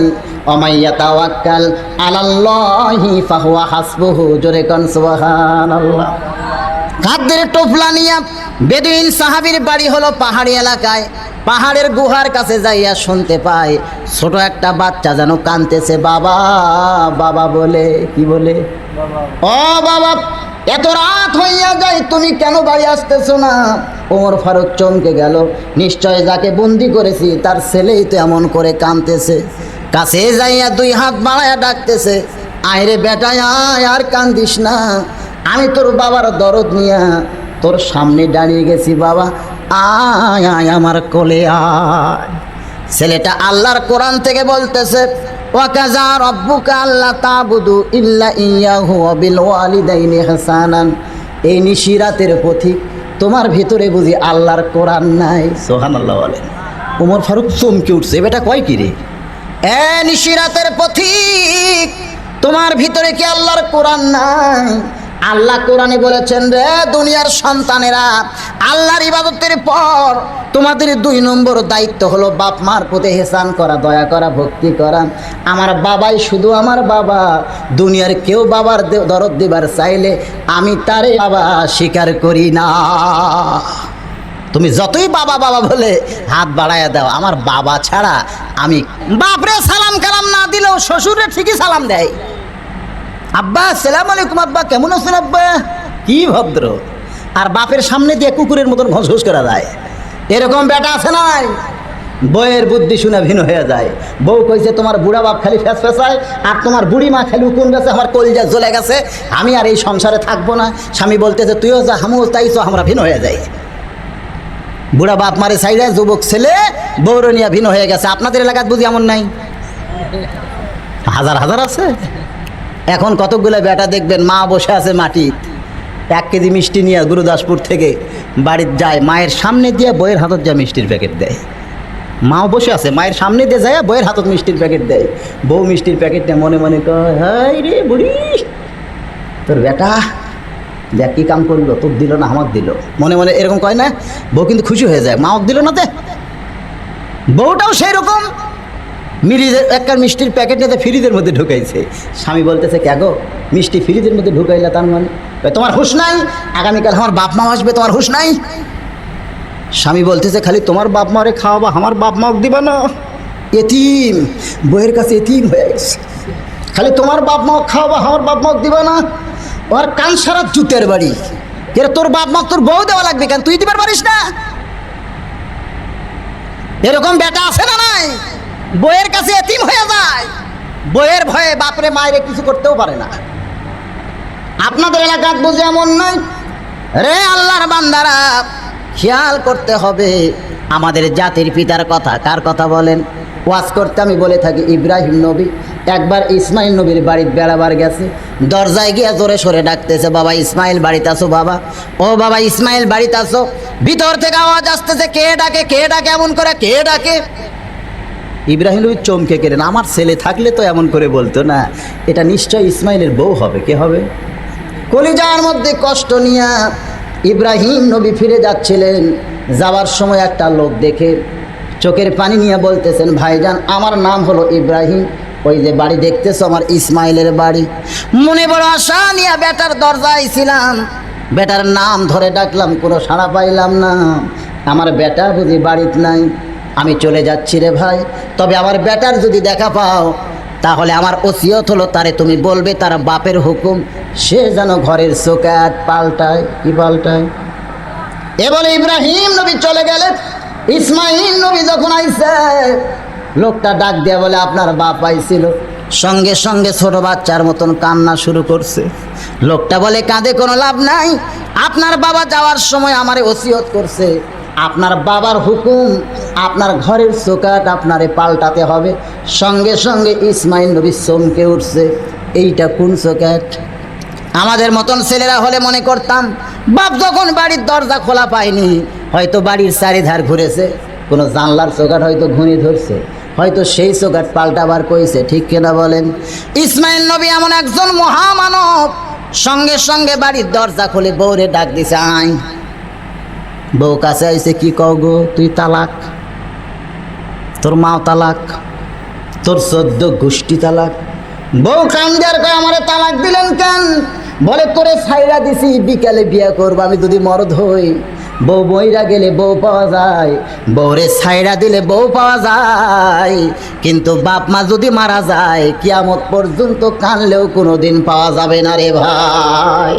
আমাদের জাতির পিতার সুন্নফিলে এক দৌড়ে গিয়া হুযায়ফার কোল থেকে কাইরা নিয়া মুখের ওপরে এত জোরে ঠাসি মারছে, বাজান রে, ঠাসিটা মারা এতই জোরে হয়েছে যে নিচের দাঁত দিয়া ওপরের লক কাইটা দাঁত ওপর দিকে বার হয়ে গেছে। দাঁতে কামড়ায় চিল্লায়, কয় রে হুসাইন, ছোট্ট মানুষ বলে মুখে যা আসবি তাই বলবি না। ওই মহামানবের সঙ্গে দুনিয়ার কোনো মানুষের তুলনা চলবে না। এত জোরে ঠাসি মারছে, নিজের সওয়ালের দিকে খেয়াল নাই, নবীর মহব্বতে কোন সুবহানাল্লাহ। হুসাইন আলীর কে হয়? কে হয়? নবীর মহব্বতে মুখতে এত জোরে ঠাসি মারছে। এই বেদব, কি বলতেছিস? এত জোরে ঠাসি মারছে, নিচের দাঁত দিয়ে উপরে লক কাইটা দাঁত বার হয়ে গেছে। সবসময় তার মুখে হাত দিয়ে রাখা যায় না, হাকন টাকন টান দিছে। এমন সময় হুসাইন রক্ত মাখা মুখ নিয়ে বলতেছে, নবীর সাহাবীরা রে, আগে ছিলাম একজন সাহাবীর কোলে, এখন চড়ছি আমার বাবার কোলে। তোমরা শুনে নাও, ওই নানার চাইতে আমি হুসাইন অনেক বড়। অন্য কেউ যদি এমন করে বলতো, এতক্ষণ তার অস্তিত্ব আমি রাখতাম না। ওমর ফারুক খেপে গেছে। আল্লাহর নবী দুইখানা হাত বাড়ায় দিছে, আলী রে, আমার কলিজার টুকরাকে আর তোমার কোলের এখন একটু ছাইড়া দাও। হযরত আলী হুসাইনকে ছাইড়া দিলে এক দৌড়ে নবীর কাছে আসতেছে, মাঝখানে সাহাবীরা রাস্তা করে দিছে।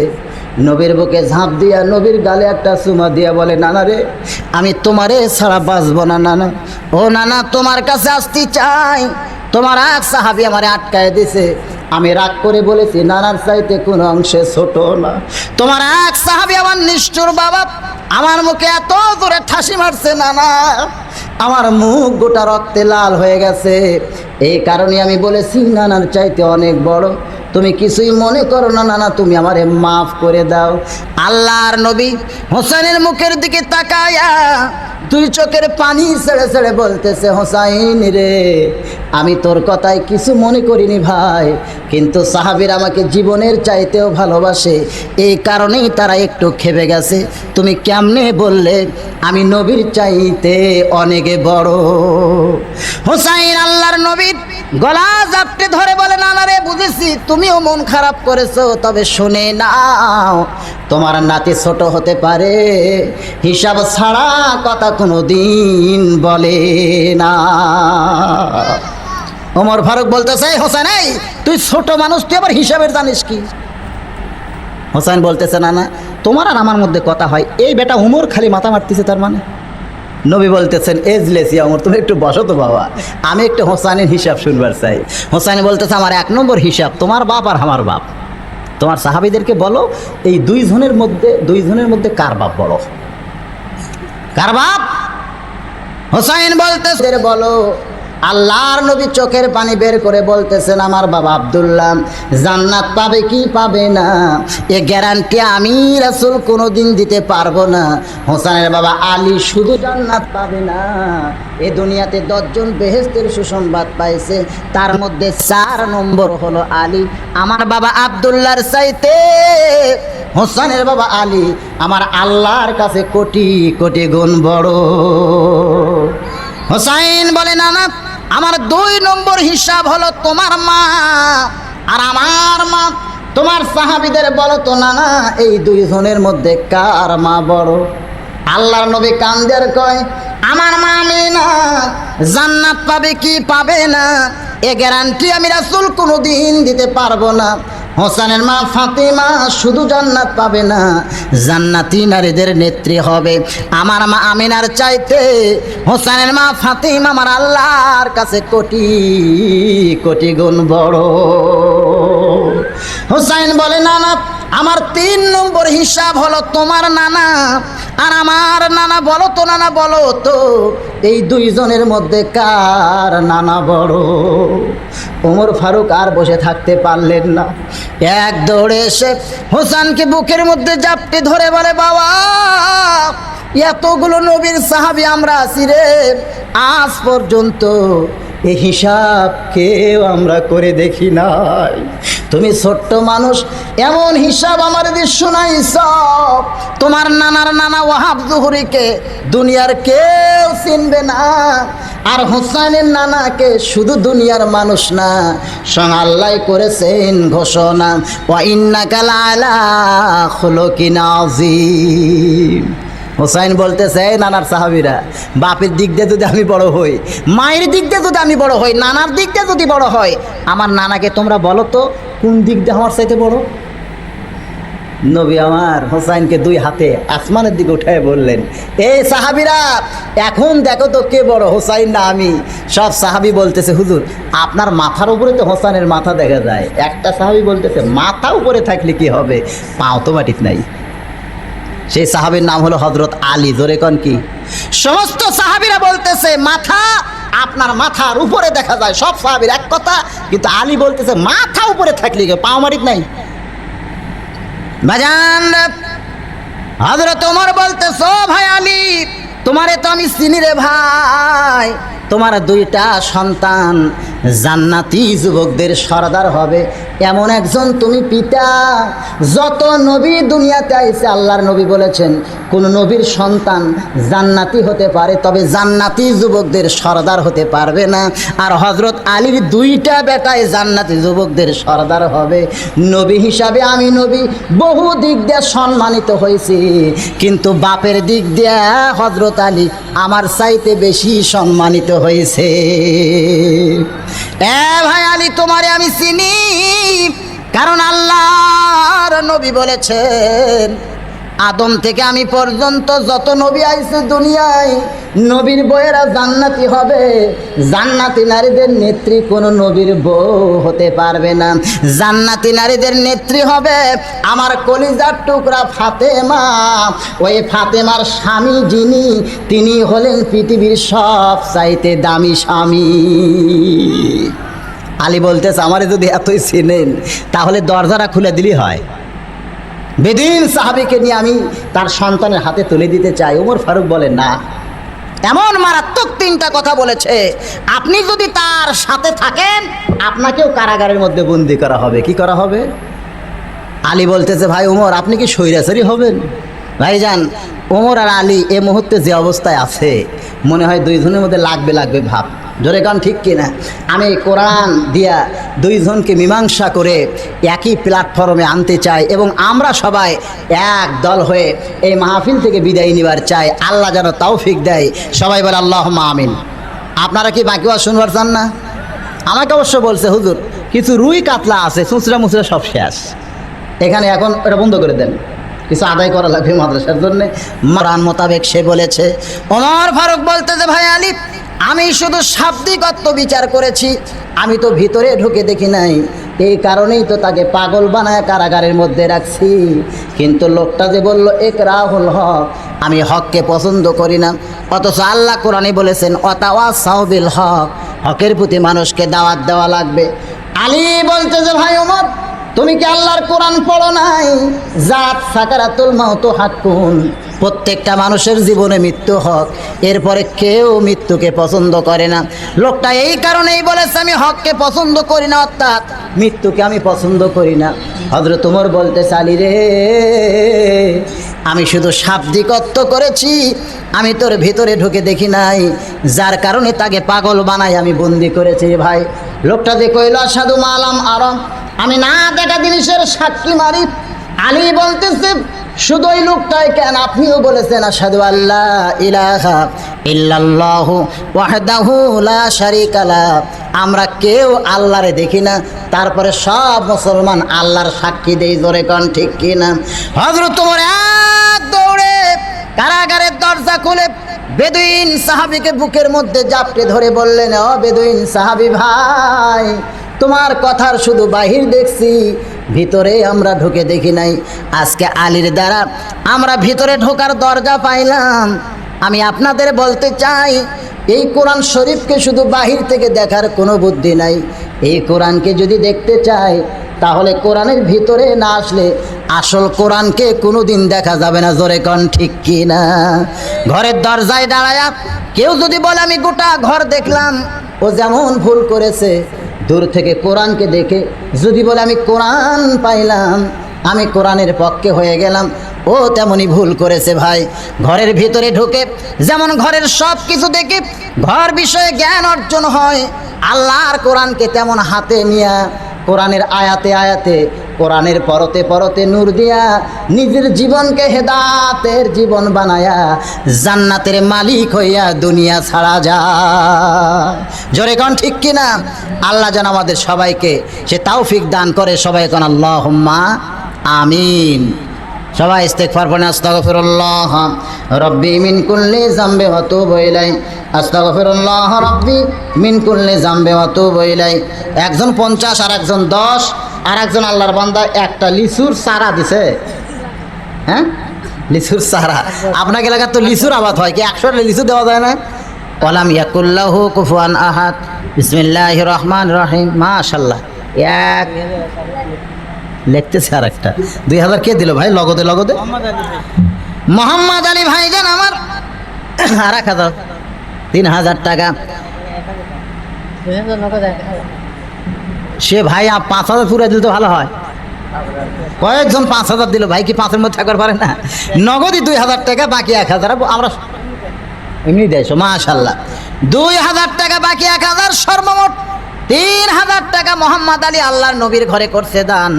আল্লাহ দানকে কবুল করে জান্নাত ঘরের মালিক বানায় দেন। জোরে কোন আল্লাহুম্মা আমিন। একটু জোরে সরে বল আল্লাহুম্মা আমিন। ওই 1000 নগদ হলো। মাশাআল্লাহ।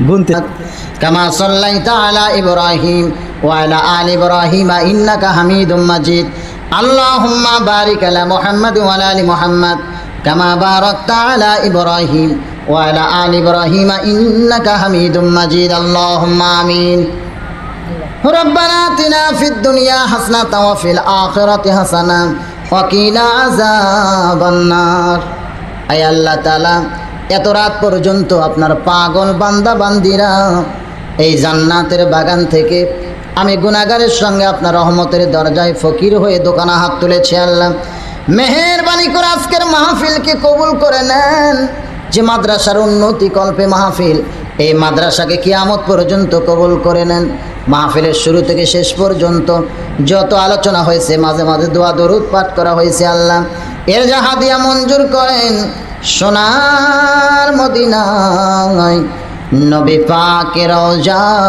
মুবারকে কবুল করেন মদিনা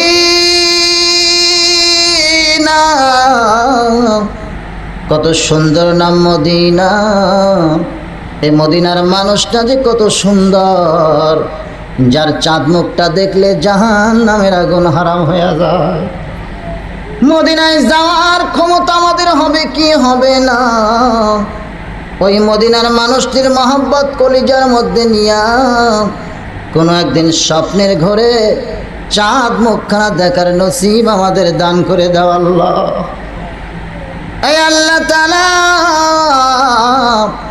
ইমাম মালিকের বাড়ি ছিল মক্কায় নবীর প্রেমে ছুটে গেলেন মদিনায় যতদিন মদিনায় ছিলেন কোনোদিন জুতা স্যান্ডেল পায়ে দিলেন না মদিনার মাটি নিজের গায়ে মাখতেন আর বলতেন মদিনার মানুষ না হইয়া যদি তোর বুকের মাটি হইতাম এ মদিনা মানুষ না হইয়া যদি তোর বুকের ধুলিকণা হইতাম কানতে কানতে যখন বেহুশ হইয়া যায় ওই বেহুশ অবস্থায় দেখতে পাই নবী আর রওজার ভিতরে নাই ইমাম মালিকের শিয়রের পাশে বসা আল্লাহর নবী মাথায় হাত দিয়ে বলে আব্দুল মালিক এই মদিনা একদিন ইয়াসরিব ছিল মদিনা ছিল না নবীকে কোলে নেওয়ার কারণে হয়েছে মদিনা আমার উম্মতেরা আমি নবীকে কলিজার মধ্যে যদি জায়গা দেই আমার সুন্নাত আর আদর্শ যদি মেনে চলে আমার এক একটা উম্মত এক একটা মদিনার মতো দামি হয়ে যাবে আল্লাহ তাআলা মদিনায় শুধু রাসূল নাই গো আমাদের সে তৌফিক আমাদের দান করে দাও তামাম আম্বিয়ায়ে কেরাম সাহাবে কেরাম তাবিনে কেরাম তাবা তাবিনে কেরাম আউলিয়ায়ে কেরাম পীর মাশায়েখ বুজুর্গানে কেরাম তামাম পৃথিবীর মাটির নিচে মুমিন মুমিনাত শুয়ে আছে আল্লাহ সকলের আরওয়াহ পরে হাদিয়া কবুল করেন আমরা যারা হাত তুলেছি আমাদের মধ্যে যাদের মা যাদের বাবা আজকে অন্ধকার কবরে চলে গেছে আল্লাহ দাঁত থাকতে মানুষ দাঁতের মূল্য বোঝে না চোখ থাকতে মানুষ চোখের গুরুত্ব কোনোদিন দেয় না বাপ মা যতদিন জীবিত থাকে সন্তানগুলো বাপ মারে পুরাপুরি চিনতে পারে না বাপ মা যখন মারা যায় তখনই বুঝতে পারে বাপ মার মতন আপনজন আর কেউ নাই ও দরদি আল্লাহ আমাদের ভিতরে যাদের বাপ মা কবরে গেছে আল্লাহ তাদের কবর তুমি জান্নাতের টুকরা বানিয়ে দাও দাদা দাদি নানা আত্মীয় স্বজন যারা কবরে গেছে মাফ করে দাও আল্লাহ আজকের এই মাহফিলে যারা দান করেছে নবীর ঘর মাদ্রাসায়